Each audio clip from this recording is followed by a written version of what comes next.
1,000,000,000% APR.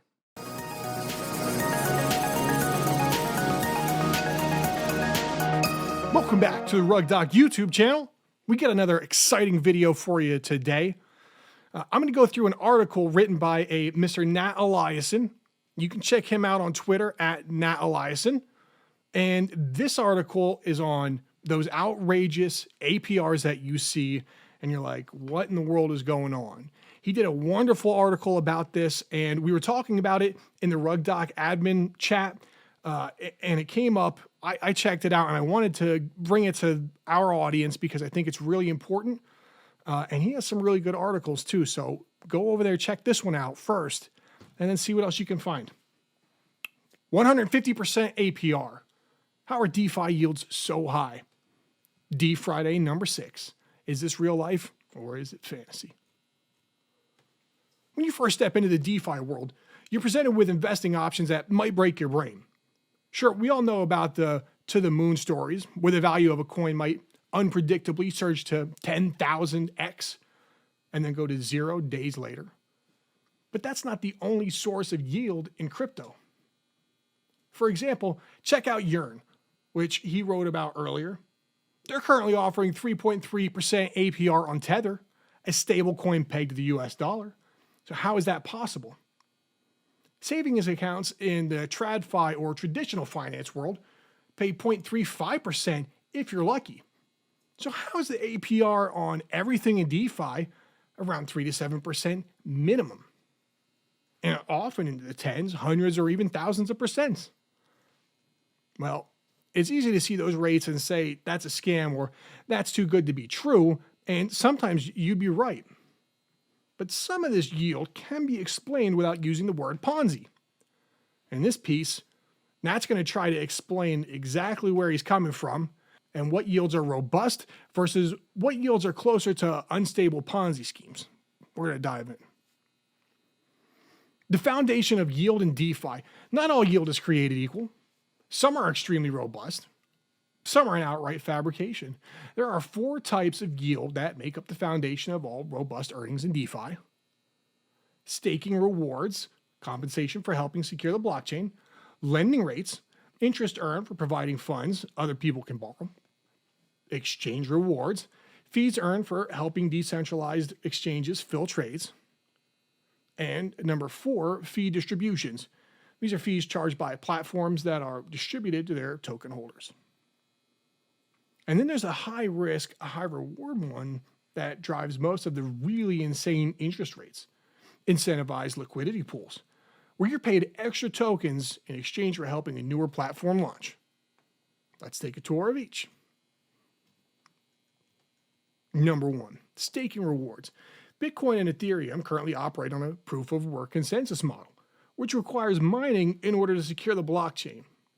Ethereum is in the process of switching to a proof of stakes consensus model, which will use 99.5% less energy and which will allow anyone to use their Ethereum to help secure the network.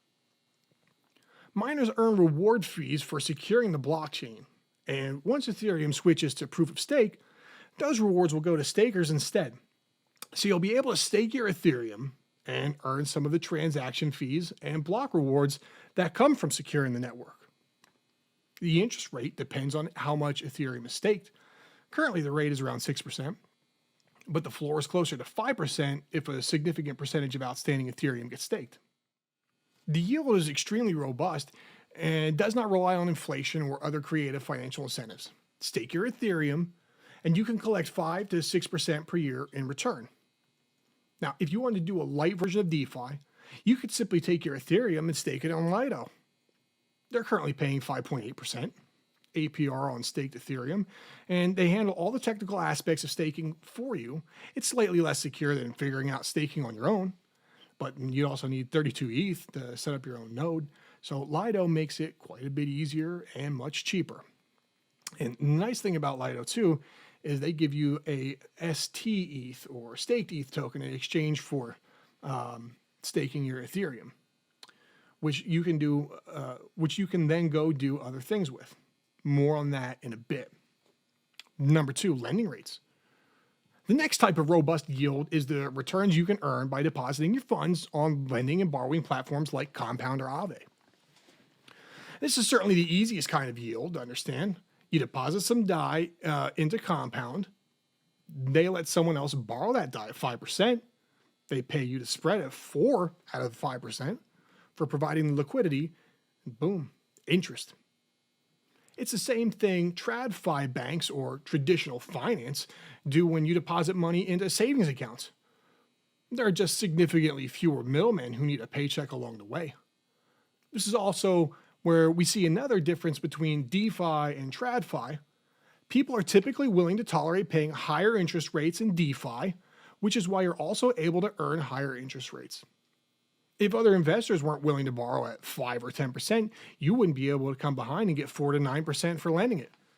And what makes these rates interesting is it's possible that we can see the same thing in TradFi if the Federal Reserve didn't effectively control the floor with the Fed funds rate. Since there's no central bank in DeFi, the lending rates respond more to the market demand than they do in traditional financing. Now, exchange rates, number 3, the third source of robust yield is from exchange fee rewards. If you provide funds to a decentralized exchange like Sushi, which allows DeFi users to swap between thousands of different tokens, you earn a cut of all trades that are done with those funds. So if you deposit USDC and DAI liquidity, whenever someone trades between USDC and DAI, you'll earn a percentage of the 0.3% fee charged on that trade. It's like owning part of the foreign currency exchange booth at the airport. Now, return rates vary depending on which assets you deposit, but most exchanges will have a page where you can see the ROI, supplying liquidity to different trading pairs that they offer. Platform fee distribution, number 4. When you deposit funds into Sushi liquidity pool, you're earning some of the fees, but Sushi is collecting some of them as well. Those collected funds partially go to the Sushi team, but they're also redistributed to people who have staked their Sushi in the Sushi bar. Now, staking your Sushi tokens represents some degree of commitment to the Sushi platform, since while your tokens are staked there, you can't sell them or do anything else with them. And then you're showing you own part of Sushi, so you're earning some of the platform fees based on that percentage you own. It's worth noting that staking in this context is very different from staking in the Ethereum context above, because these staked Sushi tokens aren't validating some Sushi blockchain. They're just earning interest from the Sushi platform, which Sushi is paying as a way to reward Sushi holders for keeping their tokens instead of immediately selling them. The stake tokens don't do anything besides signal to Sushi that you're committed to the platform. Now, other platforms have more creative reward structures in place for staking tokens. Curve, for example, keeps a higher percentage of the exchange fees than other platforms, but it then distributes those fees to Curve token stakers similar to Sushi with one twist. The longer you lock up Curve for, the higher your interest rate. Now, the current interest rate on VECRV or Vote Escrow CRV, it's the locked form similar to staked ETH, is about 20%. But you have to lock up one CRV token for 4 years in order to get one VE CRV token. Now, if you only lock it up for 1 year, you only get 0.25 of a VE CRV, or effectively a 5% interest rate. Where things get more interesting is that on Curve, if you stake your CRV tokens, you not only earn interest on the staked tokens, you also get a higher interest rate on all the other pools. This comes in the form of boosts, where your reward for staking tokens in other pools like their USDC DAI USDT pool are increased based on how many VE CRV tokens you have. Also staked Curve tokens. This creates a natural incentive structure to do all of your liquidity pooling possible on Curve, assuming you're bullish on the platform. The more CRV you lock up, the higher your reward for staking, and the more platform fees you can earn. So those are the big 4: staking rewards, lending rates, exchange rewards, and platform fees. If we're just looking for those 4, you're rarely going to see an interest rate above 10 and almost never 20. So where are these crazy interest rates coming from? Number 5, crazy interest rates from incentivized liquidity pools. It's tough to feel content with your meager 6% for staking Ethereum when you see the 100 or even 1,000 percent interest rates that you can earn elsewhere. And you'll notice that none of the big four foundational yield sources offer rates that high. So where are they coming from? In almost all cases, they're coming from incentivized liquidity pools, a method of launching new tokens that can be done with a conservative long-term plan or with a live fast and die young, hyper aggressive schedule where they're praying the demand outpaces their insane inflation rate. Here's how they work. When you deposit tokens into a liquidity pool like Sushi, as we described above, you earn a share of all trading fees for that pool. For established tokens like USDC or ETH, people will naturally supply liquidity to these pools for trading fees and for a modest return. But what if you're a brand new DeFi protocol or application? How do you get folks to purchase your token and then supply it as liquidity to a decentralized exchange? Well, you pay them.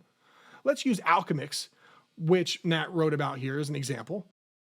When they launched their platform, they had some ALCX tokens, but no one else could buy them unless there was enough ALCX ETH liquidity on a decentralized exchange like Sushi. So to incentivize folks to add liquidity to the pool, Alchemix rewarded liquidity providers with additional ALCX tokens. Now, those rewards are how new ALCX tokens are minted, and they'll be minting ALCX for these rewards over a 3-year period. So if we look at the ALCX ETH pool on Sushi, you can see that 138% interest. Some of that's coming from trading fees, but most of it's coming from the ALCX incentive Alchemix is paying people to provide liquidity to the pool. If you're bullish on Alchemix long term, this is a great deal because it means you can earn huge APRs paid in ALCX tokens for helping more people to buy ALCX tokens. But if those folks just sell their ALCX tokens the moment that they earn them, that drives the ALCX price down over time, which could result in your APR going lower and lower. Now, Alchemix is an example of a platform doing a good job of this, but you'll also see platforms do significantly more aggressive versions, which is what Iron Finance did and is part of how they blew up.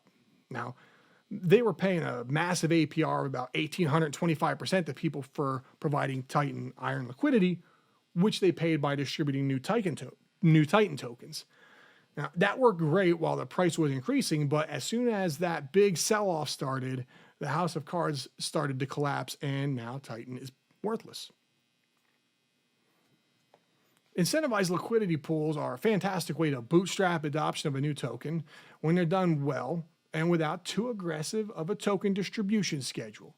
But when platforms try to attract tons of hype by dishing out insane APRs and by minting a ton of their tokens, the APR can't keep pace with inflation and they end up devaluing themselves. So if you see a platform offering APRs that seem too good to be true, they're printing tons of their own tokens to pay you for providing liquidity, and the value of their token will almost certainly drop precipitously once the weight of people selling their rewards overtakes the demand to jump into the hot new token. Now, there's one last source of yield that Nat wants to mention, since it relates to both legitimate and foundational ones as well as the insane inflationary ones. Number 6, auto-compounding protocols.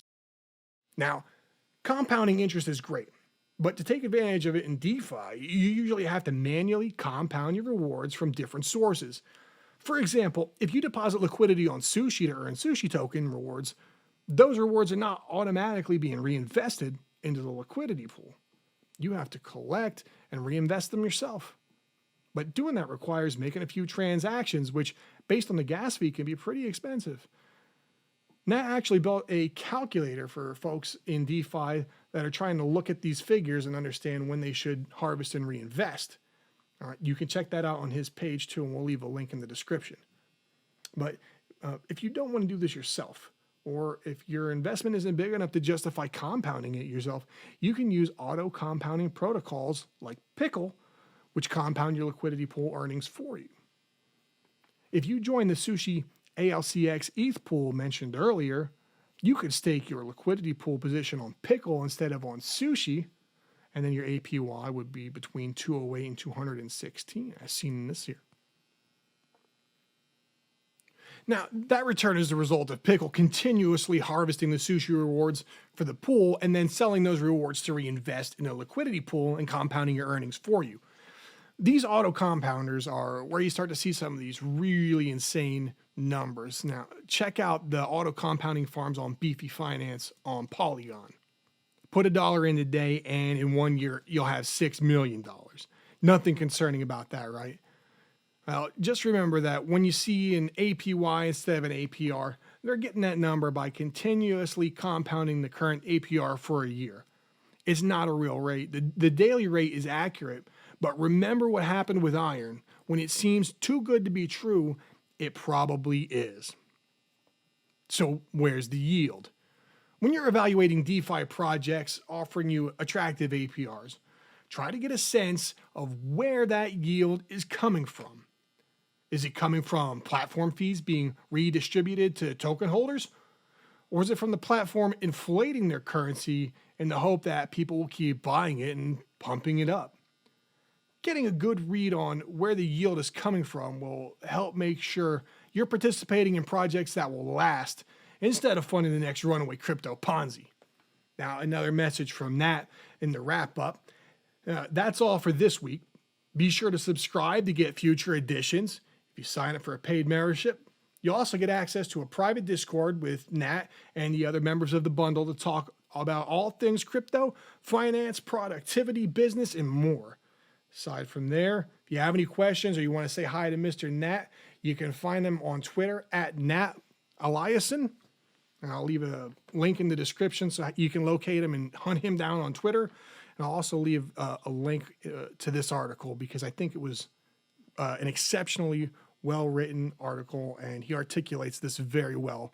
And like I said, we were talking about it in the RugDoc admin chat, and I just thought it was important, so I wanted to get it out here for our audience to take a look at it and introduce you to some other people that, you don't want to get stuck in that echo chamber. So take a look at Nat's stuff, see what he's got going on. This was awesome.